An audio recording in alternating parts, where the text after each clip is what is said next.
Hey, what's up? What's going on, my peeps, my peoples? We're here to talk about Shameless. Where's My Meth? Season 8, Episode 2. Let's start off with, Fiona. She's at her, her building that she owns. She's a property owner. And basically, she's talking to the lesbian that lives there. And she's telling her that, the Fiona's telling her that everyone's late on their rent except for her and this other guy, and there's somebody moving in that actually is paying like $900 or $1,000 for rent.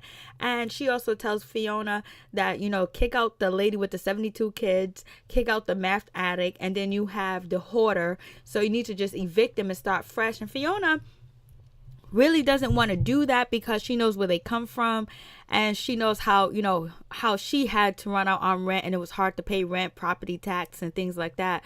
So she kind of understands.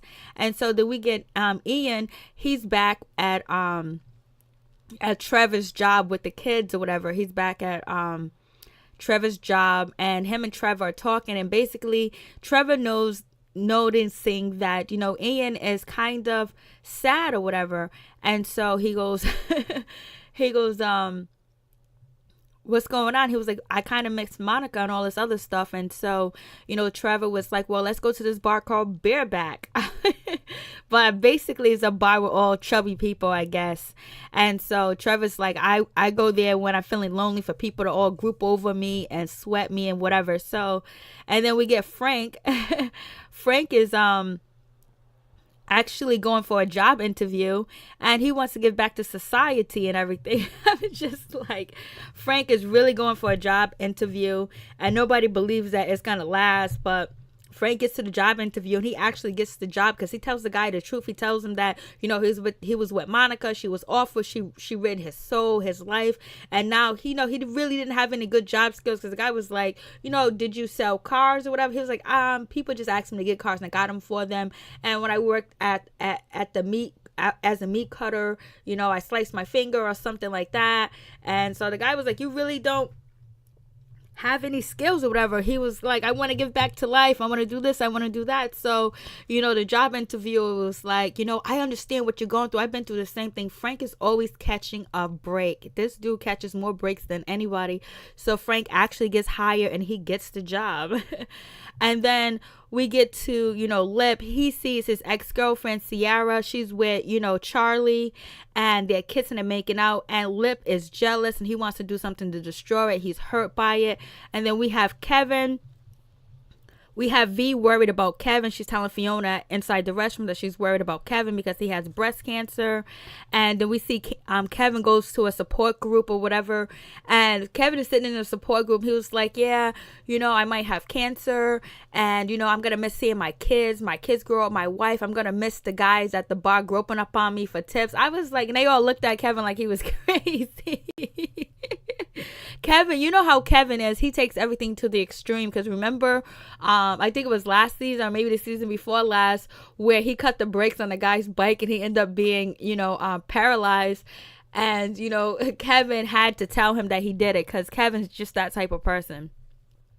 And so then we get to then Lip. He sees that, he's jealous, and then he asks Ciara if he could babysit for her again or whatever, blase in the third. So he's gonna be babysitting her child or whatever, because Lip thinks babysitting her child, Lucas, is gonna get him back with her, when he needs to be focusing on probably getting back into college, furthering his career, and actually staying away from alcohol, not being in stressful situations where he'll get started back on alcohol. He's trying to avoid alcohol as much as he can by running, smoking, and obsessing on Ciara and her son Lucas, which is going to probably drive him back to alcohol. So that's why his sobriety coach is trying to tell him, don't get involved with anybody until you completely get past certain stages. So we'll see what happens.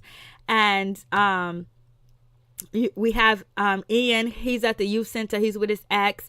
They actually go out on a date. They go to the Bareback bar or whatever, and they meet two husky guys.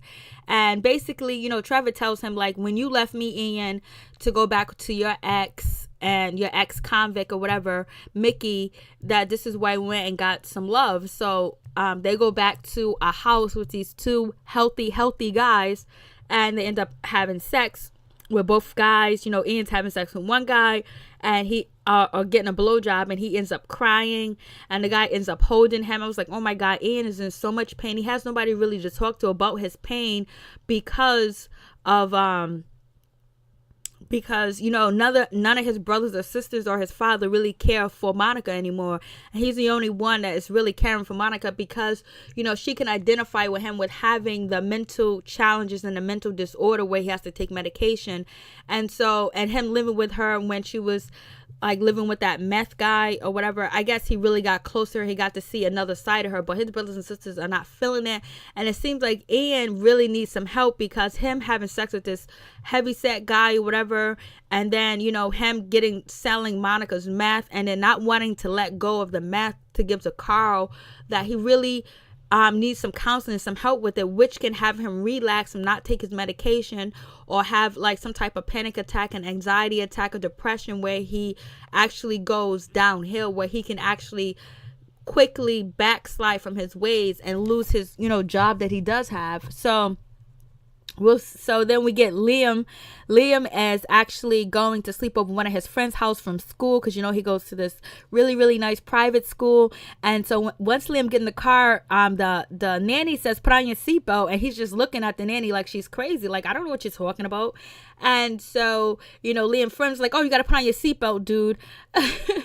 And so Liam was like, I still don't know what you're talking about. So his friend buckled him in or whatever. And Liam just looking at the seatbelt like, I've never knew a seatbelt existed. I was like, no. So at this point, because Fiona just really got a car, so he probably never got into, he just doesn't know. And so then we get to, Lip is still running miles and miles from work to work, from work, and smoking cigarettes because he's really trying not to drink. He's eating a lot, trying not to drink, but he's really having a hard time. We see Debbie, she's all grown now. She's doing her thing. She's hanging out with her friends, drinking, and basically she's just leaving Neil to babysit. And Neil was like, Deb, where you going? I'm not your babysitter, I'm your boyfriend. And so, Debbie was like, well, I'll be back. And so, Neil was like, what about if I fall out of my chair? And who's going to help me get up? She was like, oh, like that's going to happen. Okay, yeah, really funny. And so Deb, she goes out anyway. So Deb is feeling like the grown life, like she's chilling. She's hanging out with older adults that are kind of misfits as well. It'll be nice if Deb has some friends like Liam has from his school, but how would Deb meet them people? Because it doesn't seem like this crew of older people that Deb is hanging with are actually, could be a really good influence. One is like she's doing her sabbatical or whatever, and she's dropping off her patients like it ain't nobody's business. Other ones are out. They used to be printers, but they're out. I think them two are good. You got the hairdresser. He's kind of weird. He seems like he wants to be with Debbie or have sex with her. And then you have the old taxi cab drivers. Every time they see an Uber, they chase him down. So, she could pick, and then she's drinking. So it's like she's going down that road that Frank went down, Monica went down, Lip went down, Fiona, and Ian. So, we might get a problem with Deb, and she just got her, daughter back from last season. And it seems like she's neglecting her daughter in a way where she has her in a cage while she's at work. And then she's leaving her daughter with a quadriplegic, Neil. And it's like she wants to hang out, but she wants to feel like a young girl. She wants to feel like a teenager. She is a young girl, but she has to do it correctly. And she's losing sight of all the things that her being with Neil and leaving home was because she wanted to be a mother and wanted to take care of her daughter, and she didn't want her baby's father's grandmother, the grandmother, to get the child or whatever. So it seems like now she's slacking off of her parenting skills, and she's basically feeding her daughter crap, which we know Deb is smart and she knows right from wrong because Deb used to be a nanny and she took good care of them kids. So that was when Deb was pregnant. So we know she knows right from wrong, but she has them Gallagher genes, so it is what it is. And so then we get to Lip. He meets up with his sobriety coach, at the restaurant that his sister manages or whatever. And so his sobriety coach is like, yo, how come you didn't show up to the meeting? He was like, I was just running. And his coach was like, yo, you need to do both. And he was like, yeah. And so Lip is talking about like how he's jealous of, Sierra and her baby's father, and how, like, he's lying to the kids or whatever, and he's lying to her, and he thinks that he's still a scumbag. And so we'll see what happens with that situation. And Lip is still babysitting, Lucas and everything, because he's trying to get in her pants. And we see V got the bar back. Her and Kev got the bar back for now. But we know Spinlana, she's coming back. And I don't know when she's going to get out of jail and come back. But she's coming back for that bar. She has to, because they have her child. So Spinlana's coming back. But she knows that they're good parents. But, V got her locked up. And I don't think V told Kevin how she got the bar back. At least I'm assuming. And so, Kev is back. Kev is at the bar, and he sees, Tom. He tells Tommy that, hey, man, I might not ever see you again, so I want you to take a good look at my face. Kevin is so dramatic, and he's like, I have breast cancer. He was like, what do you mean you have breast cancer? He's like, next you're going to tell me you have ovarian cancer. I was like, Tommy is so funny. I was surprised where it was Kermit. So then Frank walks in. Frank has a cell phone. And so, Frank is telling Tommy, hey, listen, Thomas, I have a cell phone, whatever, blah, blah, blah. He was like, yo, what? And then, Tommy's like, what's this world coming to? This one has breast cancer and the other, and you have a cell phone. I don't know what's going on in this world today. But Tommy's glad that V and Kev is back, because he's tired of all the other shit. But he was still coming there every day sitting. He would sit there regardless. And so Kev is going around telling everybody he got cancer, and so he takes Frank's cell phone and take a picture with them three, because he thinks that, he's like, well, you guys should get a picture of me, because you might never see me again. So they all take a picture. Frank takes a picture. Thomas take a picture. So does Kev. I thought that was cool. And Kev is just so distraught. He takes everything to the extreme, to 1,000. And so Ian, he wants to, it really seems like he wants to break down, and he just really want, his siblings to support him in it, but he knows that they don't have no support for, him in that situation, missing, Monica, because Monica did them so wrong that they don't got no love for her. They have moved on, and Lib really needs to get into some counseling. But after he comes home from sleeping with the chubby guys, he's in a jacuzzi, and Fiona shows up and they end up talking. And so Lips was like, so Ian was like, yo, listen, I really miss Monica and all this other stuff. And she was like, are you serious? He was like, I know you moved on and everything. And Fiona was like, I moved on when she was living. He was like, yeah, I know. So, Ian is like, you must think I'm a freak because I miss Monica. And she was like, no, I don't think you're a freak, because I think you're a freak because you cried in some chubby guy's arm. I started laughing. That jacuzzi looked nice. Tell me Carl don't got good taste. And Carl actually, sells, what's his name? Ian's meth. He sells it. He gets rid of it. Carl knows how to get rid of stuff quick in a hurry. And so I was just like, oh goodness. I thought that jacuzzi was on point. But it seems like Liam really needs to get some help. He's gonna be the first one to probably fall off, and then probably next will be Lip, and then Debbie. And I don't know how long Frank Good thing is going to happen, but Frank, so far, he's doing good at work. He's a model employee. Everybody, the bosses are looking and watching Frank, and they really like what he's doing. It's amazing, shocking. And so then we get to, we get to what was really funny too was when what is his name? What's his name? Liam. When Liam was sleeping over his friend's house or whatever, the house was so nice. It had like 7 bathrooms. The house was beautiful. He was just like, whoa, and they had everything going on or whatever. So now it's time for his friend to sleep over his house. And I'm surprised that his friend is actually going to sleep over his house, because, the nanny, she knows where, he lives at or whatever. And when she dropped him off, so it was so funny when the nanny was dropping, Liam off at home. The car said to her, cautious, danger, lock your doors. The doors locked automatically, like, look up, danger ahead. I was like, oh my God. And that Range Rover.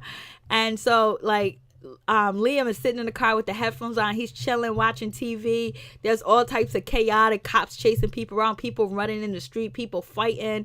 You know, the nanny's scared. The kid is like looking around. He's kind of like frightened. He's looking. He was like, what the hell is this? And Liam is just sitting there chilling. And so once they get to Liam's house, the nanny says Liam's trying to get out the car, but there's a fight taking right in place in front of his house. And Liam was like, so she says, Liam, don't get out the car. He was like, he looked at her and put his hand down, jumped out the car, whatever, and she sped off. I'm surprised she didn't tell the parents where he was staying at, because she knows where Liam lives at, because she dropped him off. So I don't know. And so I thought that was so funny when the car said, danger, caution, up ahead. And so I thought that was cute, but they still haven't addressed the situation with Liam being the kid that they're using to promote that they have minorities or black kids at their school or whatever, and using him to get money and saying that their school is equal opportunity school and things like that, because Liam is the only black kid there, and it's like they're putting him out there like he's in the circus or whatever on spectation. He's a spectator, people looking at him every time he's in class is being interrupted. So then Frank comes downstairs, and he's about to come downstairs, and actually Ian gets his money from Carl, and Ian says that he wants to do something nice for Monica with the money, because Lip asked him what he wanted to do. He said something nice, and he was like, oh yeah, crazy, whatever. And so then Lip says, so Ian says, oh, don't throw shade at me when you're sitting there babysitting your ex-girlfriend's kid because you're hoping you get a chance with her. He goes, no, I don't want to do that, I'm not trying to do that or whatever. And so then Carl was like, I'm taking this money back, and Carl tries to get it back, and Ian won't let him. And then Frank comes in, and Frank was like, I'm going to work, guys. Frank got his lunch, and they're looking at Frank like he's crazy. And then Lip is talking about his problem, saying that he feels like Charlie's still on drugs, and he's lying to his son Lucas, because he told his son Lucas he's going to take him to Disney World, and he feels like he's playing a game with Sierra, his baby's mother, and his son Lucas or whatever. And so Frank was like, what you can do, right? You can once an addict is always an addict, put some drugs in his face, dangle the carrot in his face, and it'll be all good, and then he'll take a bite out of it, and then Frank is gone. And so then Lip was like, oh, that's a good idea. And then Ian looks at Lip like, you're really gonna listen to Frank? You're really gonna listen to Frank? I was like, yeah, of all people, Lip is gonna listen to Frank, because they're one and the same. But Lip is a lot better than Frank. You can actually count on Lip, you know what I mean? He actually will have your back, and he won't steal your shit if you're like his family or whatever. So and so then they talk about, oh, Frank is just doing this to get back on disability. And so what's his name?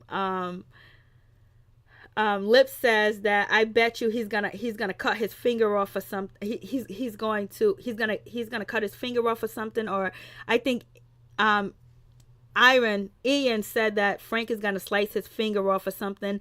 And then Carl says he's gonna have like 3rd-degree burns. And Lip said he's gonna have a broken arm or something. And then Liam, he was like, oh, he's gonna have some unnecessary back pain that you can't describe. And then they bet Lip, he says 2 days, the other one says a day and a half or something like that. So I was like, they have no faith. But how can you have faith in Frank? Come on, you can't have no faith in Frank. And so, Lip is still trying to babysit, and he actually gets the drugs. He actually is going to get the drugs delivered to, Charlie's house through the pizza guy, and he does it right in front of Fiona or whatever. So it is what it is. Frank passed his first day, his second day at work. He's doing good. He's following orders. He's following the rules. And he actually get called into the office, and they make him supervise. And they say, we know you're going to be a manager, but right now you can be supervised. And Frank seemed like he was kind of like, I don't know. It seems like Frank is getting kind of tired of the job already. So we'll see what Frank has under his belt, under his plan, what he's gonna do. So Fiona, she goes to the house, and she's trying to collect rent from the lady with the 72 kids. The lady with the 72 kids is lying to her. It's like, oh, I'll have the check tomorrow, blah blah blah. And then after that, she goes to the meth head's house or whatever, and he's like, they just doing meth. They got the door open. He pulls down his pants. He was like, oh, I'll have the money for you tomorrow. And so then she knocks on the door that is a hoarder. She starts to say, oh, if you want them old people scam, I'm gonna call the FBI. Get away from here. I have a dog. And she starts to bark or whatever. Fiona was like, I'll be back tomorrow. So Fiona came back the next day. The lady with the 72 kids, she ran. The dude with the meth, he wrote a check to Fiona. He put it on the door with syringes or whatever. The lesbian lady comes downstairs, take the syringes off of the glove, and she puts in it like and the disposable needle box or whatever.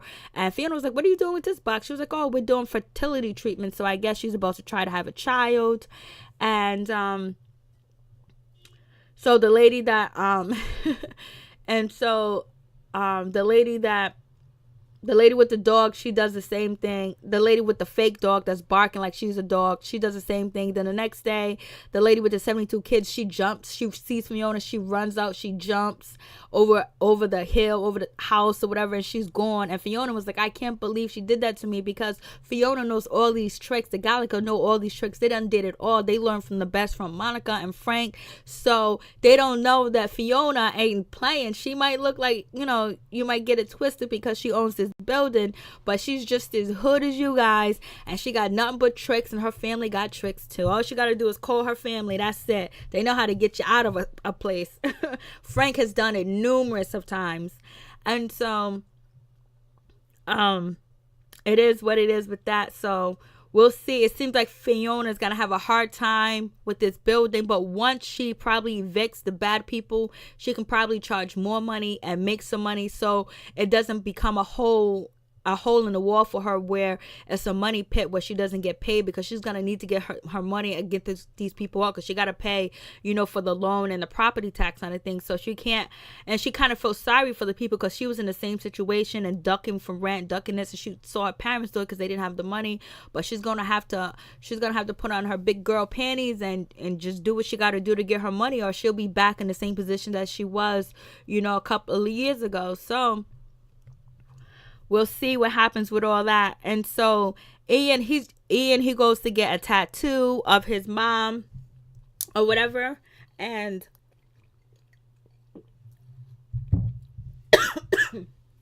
and when he goes to get the tattoo, he didn't tell the guy that it was his mom. So he tells the guy, this tattoo is coming out really great. And then Ian goes, the guy says to Ian that, your girlfriend's really gonna like it. He was like, no, it's not a tattoo for my girlfriend. It's a tattoo of my mom. And the dude was like, you really should have told me that, because I just did her tits. I was like, oh no. Ian jumped up. He had the scary look on his face. He looks in the mirror, and he sees these big breasts. I was like, oh no, Ian. And it's like what Ian was talking to the tattoo guy. He was talking about, people like to get tattoos because they felt so they can feel pain, especially if it's mental pain, because you can't really pinpoint it. But with physical pain, you can pinpoint it. And we know Ian is going through something, and he needs a release. He really does need a release, because his ex-boyfriend Mickey, sister, didn't she used to cut herself, or was it Lip's ex-girlfriend that used to cut herself? I know one of them used to cut themselves. So Lip gets back home, and he's so upset, and they're cracking on it, Carl and Lip. And so you got Ian, he's laughing. Ian's friend is sleeping over his house. The rich kid's sleeping over his house. They eating Kentucky Fried Chicken. They're jumping. They're putting Sprite everywhere, shaking up Sprite. They're having a good time. They're having a ball. and the kid was like, is anybody gonna tell us when to go to bed? And he was like, probably not. And so they're having a good time. And the kid goes, oh, I love your house. Your house is so much fun. I was like, no. And so then we see Deb. Deb is hanging out with these new people, and Deb actually goes to her baby father's mother's house, to her daughter's grandmother's house, Franny's grandmother's house on the baby daddy side, and was like, Franny, she misses you. She wants to see you. And Deb throws the baby there, and then and so like she's really in the streets. So I don't know if the grandmother's gonna use this opportunity, is gonna be watching Deb and call DCYF again, because that's what she did before. So Deb better be careful. And plus, Deb is not 21, so she shouldn't be drinking, especially if she's being followed or if Neil gets upset and spill the beans on Deb, because it can happen because she's leaving him home alone. He was important to her at one point, but now, he's not. And he's probably feeling slighted by that. So anyways, Neil calls Deb while she's at the bar, whatever. And he was like,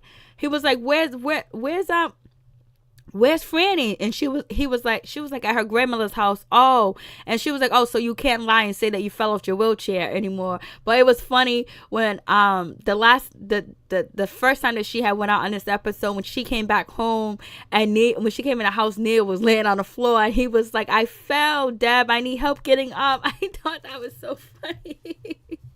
And then also we learned that the lady, the first time on the episode when Deb went out, the lady that drinks, that drinking with them, she's doing her sabbatical, she has a lot of patients that pass away.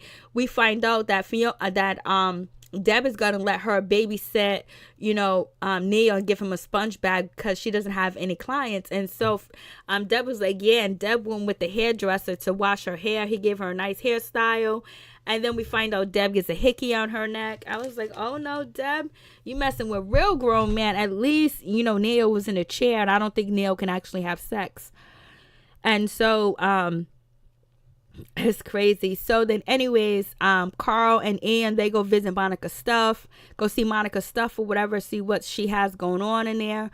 And as they're in there looking through her stuff, the guy that owns the meth, he comes out with his penis hanging out. What was he doing? Was he back there jerking off, or he's back there having sex?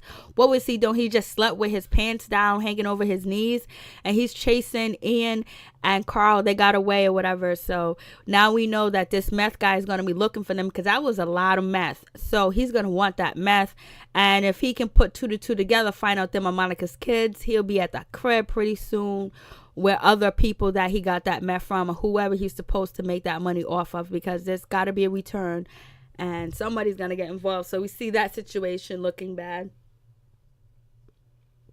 And so actually we have Lip. He actually delivered the drugs to Charlie's house through the pizza guy, and Charlie didn't take the drugs. Charlie went to a meeting, and Lip was at the meeting too as well. Lip heard him say that he didn't try it. Lip broke into his house, got rid of the cocaine, but he got bit by a dog. And Charlie finds out, I guess Lip left something behind.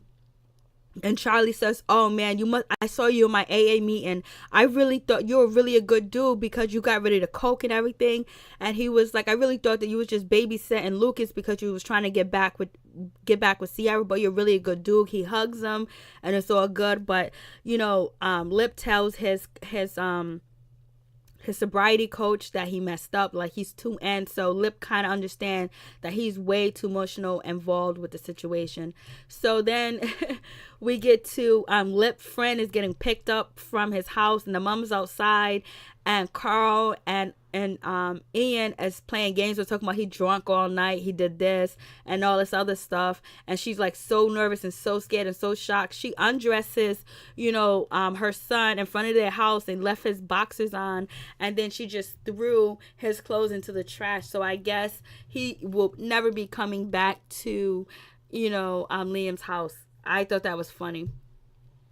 And so then Kevin, he goes to go to surgery, whatever, and they find out he doesn't have cancer, so he's all good. They're back at the bar, they're celebrating, and it's all good. And but Spinlana, she's coming back, and Lip got bit by the dog and everything, and Frank is doing good so far. Ian, he really needs some help.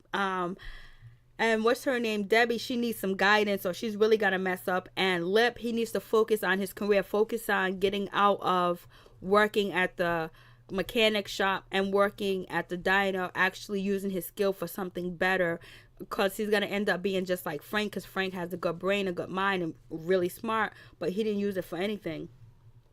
And so Fiona, she ends up putting an eviction notice on the lady with the 72 kids house, and she ends up getting Debbie to, because she's soldering stuff and doing I forgot that name of that shit, whatever.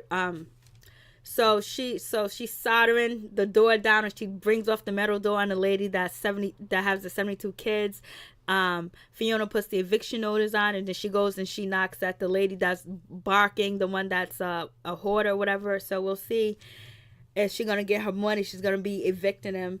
Oh yeah, Debbie, she's doing welding, so she was able to turn off the door, to tear off the door or whatever. So it seems like Fiona's getting things in order, and we'll see what's gonna happen with the situation, because it looks like things are stirring up where there might be a lot of problems that are gonna come back and eat them, because it is the Gallingers. So that's it. Peace, one love to all my peeps and my peoples.